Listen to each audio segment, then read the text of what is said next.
Во 4 години мандат граѓаните не видоа ништо во насока на подобрување со водоснабдувањето, соопштија денес од советничката група на СДСМ Штип и коалицијата. Трајче Стојчевски, еден од нив, рече дека треба многу да се работи на промената на водоводот. Главната тема која што треба да се дискутира, на која што треба многу да се работи, односно промена на водоводната мрежа во општина Штип, заради која што сведоци сме секојдневно и ние и граѓаните дека се соочуваме со чести прекини во водоснабдувањето на различни локации во градот, а често и на ниво на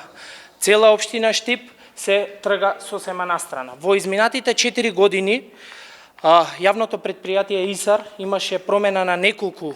директори